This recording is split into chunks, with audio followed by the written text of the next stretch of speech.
friends, what is up, what is good, what is poppin'? Welcome back to my channel for another craft video. Today we will be making a DPR Ian Mito 2 or Mood Swings into Order inspired look, specifically inspired by the song Ballroom Extravaganza. If you can't tell by this wonderful, beautiful, magnificent illustration that I've made, we're going to be making a bit of art today. So let's get into it.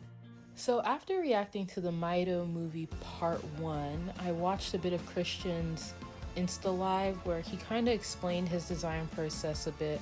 And something that was interesting to me was when he was creating the song Sometimes I'm. In my poor summarization, I'll try to briefly explain. He said in his head he would imagine a scene and write a song for that scene. To me, it almost sounded like a musical. Me being a costume designer, child, this was right up my alley. So I wanted to see what kind of piece I could achieve using a method similar to his process. So after doing a deep lyrical dive into the album and finding a lot of inspiration, there was a part in Ballroom Extravaganza that stuck out to me, which was when the world came crashing down and it's pulling you in now.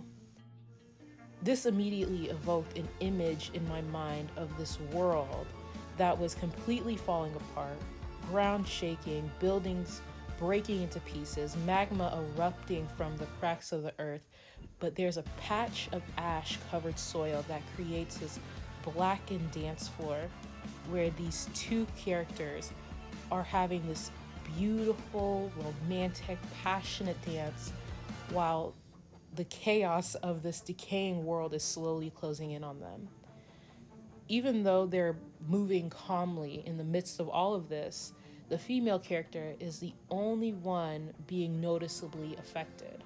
Her dress is on fire, her skin is melting, her hair is being fried off her scalp, but they keep dancing lovingly until she completely disintegrates into nothing.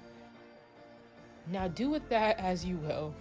In my mind, these characters are Ian and Misunderstood. At first I thought maybe Mito, but something about him didn't fit the bill of this character. That's why I was so happy that JRE dropped the part 1 of his breakdown with Christian, because I thought I was tripping when I thought there was a third character, but I was right. I'm probably hella late to this realization and everybody else realized this before me, but I don't care. I felt hella big brain after he said that. So I tried doodling what that image in my head looked like, but I was quickly reminded that drawing was not my strength. I can do renderings, I can do perspective pieces, an occasional fruit basket here and there, but don't ask much more of me. So I made a mood board, inspiration board, vision board, whichever you want to call it, with the focal point being an image of two in-love figures in the center surrounded by chaotic imagery. And since Christian is telling us a story that includes gods and seraphs, I thought it would be fitting to include gothic elements such as an image of stained glass, an angel, and a few images of Chris Cooksey sculptures. I hope I said his name right, Cooksey. Truth be told, I love Chris Cooksey's work. I always try to find a way to include him in all my mood boards. And with this board, this is how I will be creating my final design. So clearly I can't set Misunderstood's dress on fire, but what I can do is focus on the element of melting. So for my design, I wanted this dress to be unconventionally draped to expose this base dress. This base dress represents almost like a skeleton or muscles that would remain after her flesh melts away. If you can't tell, the drape of the outer dress symbolizes the dissolving skin. So after a lot of doodling, this was my final design. Now onto the fun part of this project. Let's make it. This dress ain't gonna fit me. I just wanted to make a dress for my dress form that I already had. And for the hem of this dress, I left completely in the hands of Jesus because I wasn't sure before I started draping this if I would have enough fabric for this project. I wanted a red dress, and luckily I had red fabrics in my collection of remnants. And the Mito album was red, and that's the reason why I wanted red fabric. So it worked out perfectly. You see, it was a sign. It was a sign this just needed to be made. I started off by making a skirt sloper. Since this is an asymmetrical skirt, I decided to drape the entire thing instead of just draping half of it, and then drawing an imaginary center line and building my curve off of that. You should drape using a pencil, but for the sake of you guys actually seeing what I was doing, I went ahead and just used a marker. And now I'm just cutting along the lines that I made. I did make a mistake and I accidentally cut the skirt too short, and that's why I added that little extended piece on the bottom of the skirt to the original hem.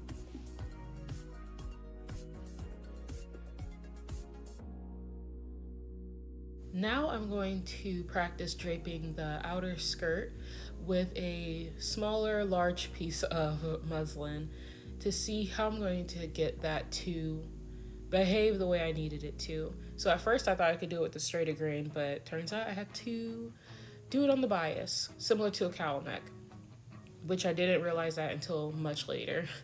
And then I'm going to pleat the waistline of the skirt in order to get the draping on the side of the dress the way I needed it to. And then I'm going to fold over my fabric and then draw a line straight down, or in this case specifically, with a little bit of an askew line so that it opens up every time the person would walk, revealing a slit in the dress.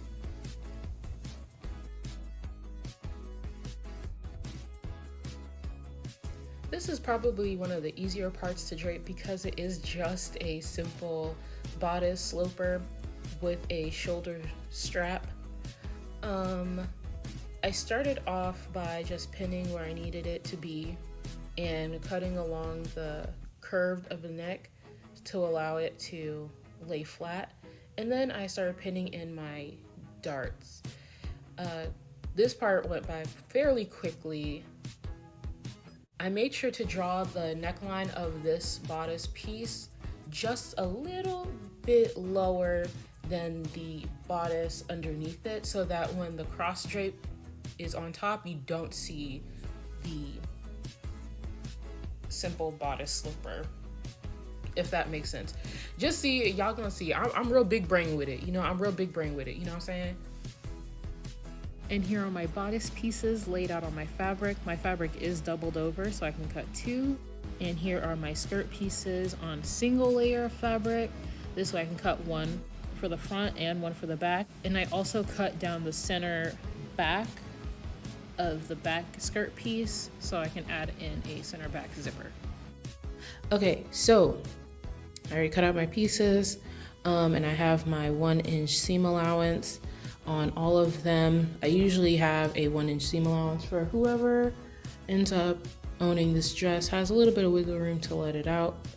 Now I'm gonna cut out my interfacing, and this is a heavyweight interfacing. It's a fusible interfacing as well, so you can see that little shimmer, that is the adhesive. I'm gonna cut out 2 for each piece so that I can go ahead and attach them with my iron. And then I'm also gonna add a lining, which is this gold lining, because I think that would just make it look super fancy and elegant. But yeah, I will see you after this step is done. And here are all my pieces for my outer dress laid out on my faux leather fabric. This is leftover fabric I had from the Sunmi tail garment construction video that I posted, like when that video came out, a year and some change ago. So that's why the hem of this looks like that. Is honestly, I was not expecting much from this, but I had so much left over. I didn't even realize how much fabric I had left over. So luckily this worked out, and I do eventually straighten that hem out so that it doesn't look as jank as it does on this muslin piece. And now here I am adding my interfacing to my bodice pieces. So interfacing is honestly just a stabilizer. It adds reinforcement to a softer, more looser woven fabric. If you want to add some structure, you would add interfacing, and that's why it looks so strong and durable right now when I'm flexing it versus how it looks on this scrap piece, where it is just not, it's not giving the same amount of strength. And I love using interfacing because of how sturdy it makes things look, and it makes things look super polished. And I am going ahead and sewing all of my pieces together. Damn, this tutorial is moving fast as hell. Now, I already sewed together my lining. I didn't even show y'all, so cut out my lining. But here I am ironing out my lining and opening up my seams. And yeah, that's what the lining looks like when I press open my seams. Jesus, my bad. I hope y'all ain't really following this tutorial, child. This is not helpful. Okie dokie. So now you're going to pin the top of your lining and the top of your bodice together and sew at your seam allowance. I sewed at a 1 inch. To be honest, you don't need 1 inch. I just like having my seam allowances be the same so I don't have to think about it later. And now I'm gonna go ahead and understitch the lining to the bodice so that it folds over really smoothly on the other side and creates a really nice finish on this bodice piece. And then I'm gonna go ahead and press this bodice nice and flat, and that is what that looks like after it's been pressed.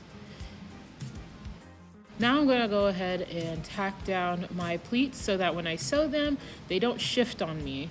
And then I'm also gonna do that on the highest point of the bust where those pins are across the chest so that also does not shift on me.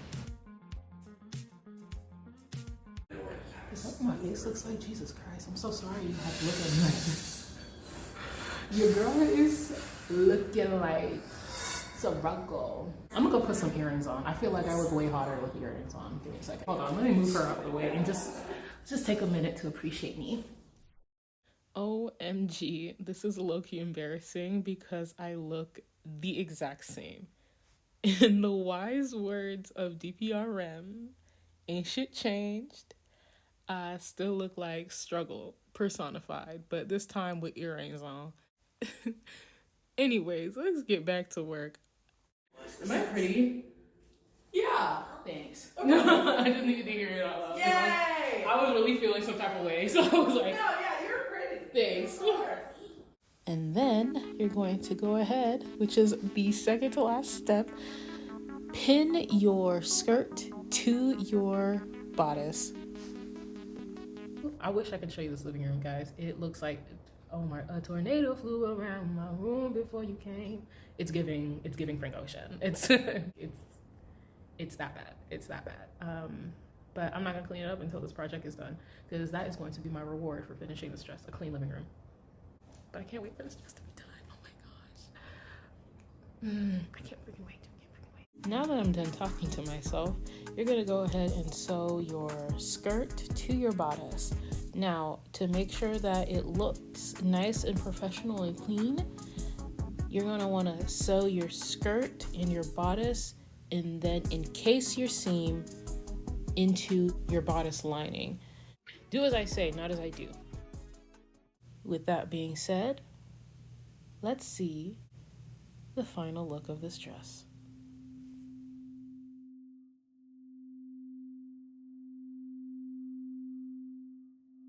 And just like that, we have finally come to the end of this design journey. From my initial illustration to the final garment that you see here, it took me 1 week to complete this process. And I'm not gonna lie, I am a bit happy with it. I think it turned out all right. I think that Christian had a very similar approach to creating Sometimes I'm as a lot of theatrical designers that I've worked with over the years. But what's interesting about him is that he doesn't operate off of a script or off of director's notes. he is the playwright and he is the director, which I believe allows him so much more creative wiggle room to explore. And to see him be so conceptually free and raw with his work, it is impressive because you can see and appreciate the technical aspects of his work, but also the art he's creating. I feel like art shouldn't give you all the answers. It should be clear and cohesive, but also allow you your freedom to draw your own conclusion. Does that sound kiss sassy? Does that sound too kiss sassy? All right, artist to artist, you're doing great, sweetie. Okay, you're doing fabulous. With that being said, make sure you guys like this video, comment on this video, subscribe to this channel if you have not already. Share this video if you found it entertaining. It's been real, it's been fun, it's been vank. I will see you guys all in the next craft video. Bye bye.